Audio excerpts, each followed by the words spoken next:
Alright, so welcome back din sa ating channel dito sa Bobs TV. Ito po ang latest news ha. Representative Bong Suntay mga babayan, kinuyog po at ikinahihiya ng mga constituents mula sa District 4 ng Quezon City.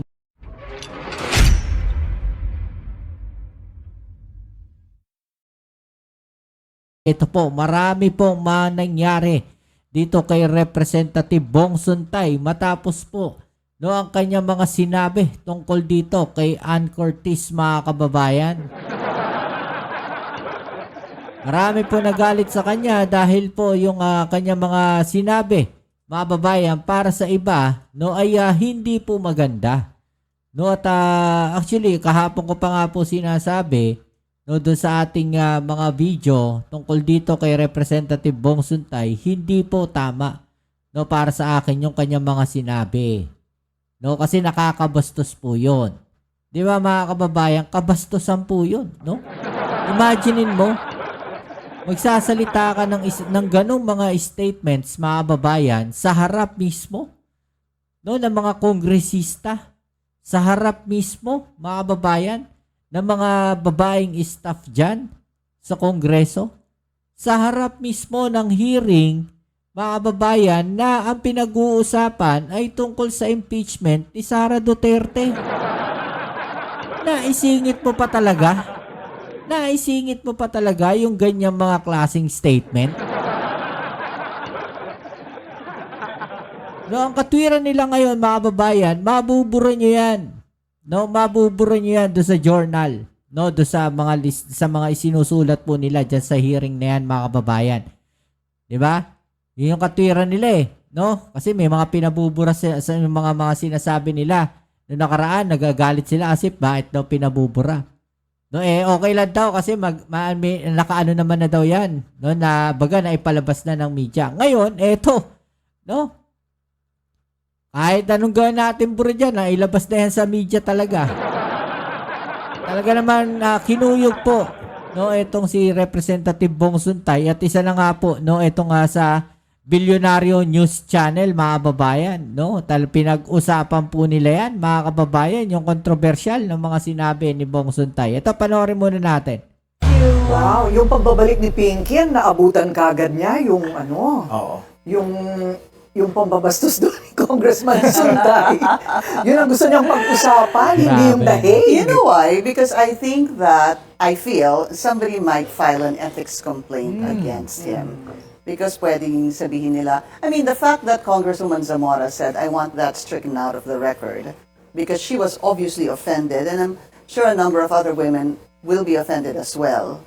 What do you think men will say? Ano sa tingin mo? Kasi ang sabi ni Ginoong Suntay, I am just stating a fact. What is lascivious about that? Pero kasi mas conscious na tayo ngayon Kaya may mga Safe Totoo yan. Spaces Act, Anti-Catcalling Ordinance sa Quezon City at iba pang lugar. Pero wala doon si Ann Curtis. Although, binanggit yung pangalan. May batas kasi sa QC niyan mga kababayan. Yung baga yung mga pag-sipol-sipol lang, di ba? Yung pagsasabi mo ng kung ano-ano, di ba? Doon sa mga tao na nandiyan sa paligid mo. Ito pa kaya, mga kababayan, na pinangalanan niya? Di ba? Ayan. So yung mga simpleng hirit na ganun, Actually, very sa Safe Spaces Act, sensitive na tayo. di ba? Anti-bastos law yun. Yes. Meron yung suggestive sexual statements. Oh. That's under that. I think so. Yeah. Suggestive sexual statements. Yes, exactly. Pumapaloob talaga yung sinabi ni Congressman Suntay doon. Especially kung nakaramdam ng discomfort, uncomfortable ang isang subject. At saka lahat ng babae na At nandoon nakikinig. Hindi nila nagustuhan. Room. Oo. Hindi nagustuhan. Diba, Well, at least si sinasabi ko sa Congresswoman inyo. Zamora, definitely. Yes. Oo, yung nag-iinit, di ba nagsabi siya Yes, ng oo. nag-iinit, yung imagination Desire ko, niya, desire, umiinit. oo, ganyan. Na-imagine ko parang kung paano anong pwedeng mangyari. Pero syempre, imagination ko lang yun. Oo. Siguro, di ba, nag-imagine siya. Oo, pero sana hindi na niya kinuwento yung i-imagine niya. Ba't ba niya kailangan sabihin during a Yun na hearing? nga. Yes, You know, tama naman if yun. you have imagination, syempre congressman ka pwedeng sabihin unbecoming yun. And he was asking what doon sa statement niya, yung offensive, na ayaw ng patulan nung mga House members. Ayaw Right. sabihin sa kanya kasi nag-rule na sila na it was struck out of the record. So there's no point in actually talking about it. I think from Congressman, wow, I forgot.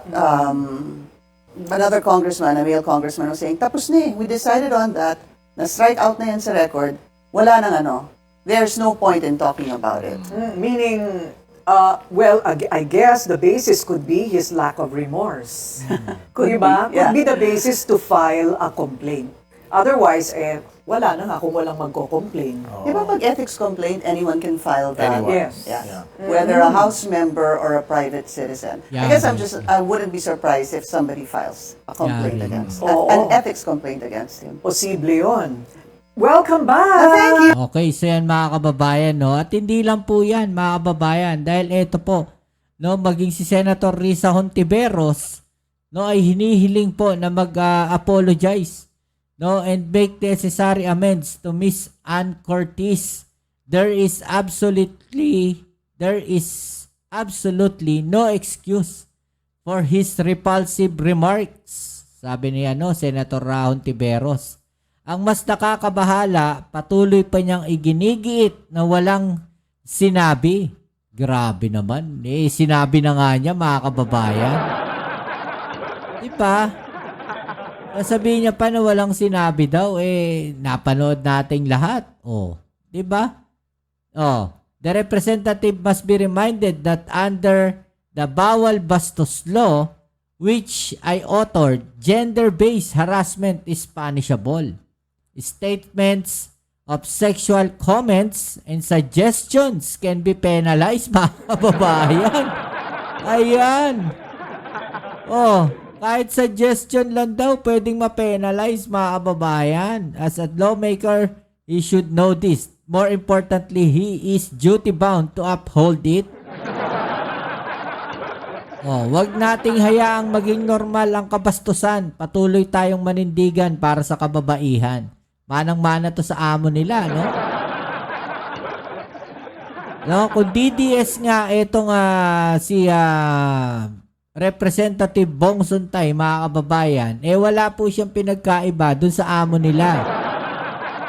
Harap-harapan nangahalik ng babae, di ba, mga kababayan? At ito pa po, no, sabi dito, please, ni Bianca Gonzales, please let us not normalize this behavior, sabi. Disgusting, especially for a public servant. Yan lakihan natin. Diba, disgusting ka daw.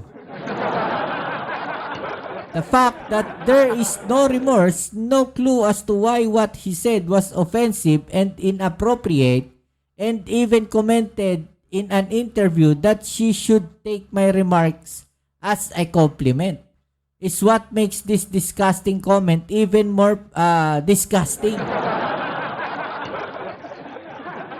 Diba, mga kababayan, nakakasuka yung ginawa niya. No, wala siyang pagsisisi. No, dapat daw magpasalamat pa si Ann Curtis. So pag may ganyang kaso, mga babae na binastos o may sinabing hindi maganda doon sa babae, wow, hello sexy, gagananin. Tapos kakasuhan, ito lang yung sasabihin sa korte, dapat nga maging pa siya no, magpasalamat pa siya. No, dapat i-take mo yan as a compliment. Ganun ba, Representative Suntay, ang gusto mo mangyari? Dapat ikaw nga nagbibigay ng magandang example di ba? Tapos ikaw ganyan ang ginagawa mo. If you hold power, act like it. Objectifying women even in passing remarks is unacceptable. We are not here to be reduced to someone's imagination. Nakakadiri. Diba? Kahit yung sinasabi ko nga kahapon diba? Parang parang hindi maganda yung kanyang mga sinabi, mga kababayan, na para bagang may iniisip siyang hindi maganda kay Ann Curtis. Kaya nga siya nag-init diba? Nag-iinit siya. Di ba mga kababayan? O, Bianca Gonzalez, the fact that there is no remorse, sabi dito, no clue as to why what he said was offensive and inappropriate. And even commented in an interview that she should not take my remark as a compliment. Diba? Yung sabi ni Bianca Gonzalez. At ito po, no, si Mayor Joy Belmonte, mga kababayan, no? Nagalit na rin po. Yari ka ngayon. Oh, I urge Congressman Bong Suntay to apologize for the inappropriate remarks that he made at a recent House Committee hearing. Oh, his words directly contradict the spirits of empowerment that we have worked hard to build here in Quezon City. Over the years, we have embraced the difficult work of establishing protections for women, constantly striving to honor their rights by creating safe spaces and opportunities for them. Oh, in this context, it is truly disappointing to witness Congressman Suntay's casual display of objectification, mga babayan, on Women's Month no less. But what makes this incident especially troubling is the fact that as a former member of our city council, he was part of the body that passed our gender and development code. Oh, thus, it is clear to me we must not hesitate to push back against any act that undermines the dignity of our women. We must continue to stand for their safety, dignity, and equality without exception and without compromise. So, we call on Congressman Suntay to take full accountability for his remarks, issue a proper apology, and conduct himself with the dignity that his office and our city demand. Our people deserves no less. So, palakpakan natin si Mayor Joy Belmonte. Mga babayan, no? Yan, pinagsosorry ka. Ha? Ito nga, sabi dito, Dear Congressman Suntay, you're supposed to represent us, your constituents from District 4.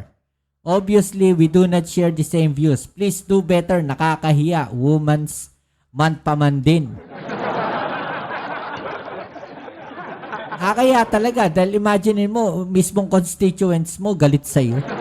Isinusuka ka. Diba? Sinusuka yung kabastusan mo. Oh. Hindi maganda, mga babayan, na may kongresista tayo na ganyan yung inaasal. Diba, mga babayan? Oh, dito nga sabi, disgusting. Actress Hasmin Curtis Smith took on X on Tuesday, March 3 to express her outrage over comments made by the Quezon City 4th District Representative Bong Suntay about her sister. Oh. Diba? Ano sabi niya dito, mga babayan? In a strongly word posted, Curtis wrote, respectfully, Bong Suntay, what on earth? Bakit ganun ang thinking? Happy National Women's Month. Disgusting. She followed up, still reacting to the issue, mga babayan. Diba? Nagalit siya, oh. Oh, ayun yung post, sa x.com, mga babayan. Diba? Sabi pa dito, yung init ng ulo at dugo ko, ang hirap matulog, ha? Oh, diba? Real men respects women in words, in actions, and even in thoughts. Happy Women's Month, sabi dito. Why mention Ann Curtis in an impeachment trial? Further context, please. Diba, mga babayan, when kamanya can hit, sabi dito. Diba, mga babayan, nakakabastos yun. Oh, okay, so yan, mga babayan, hanggang dito na lang muna yung ating video. Muli, maraming salamat sa lahat ng mga patuloy na nakasuporta dito sa ating channel. Kita-kits tayo sa ating next video upload. Dito muli ang inyong Kuya Mobs, it's Mobs TV. Peace. I'm out.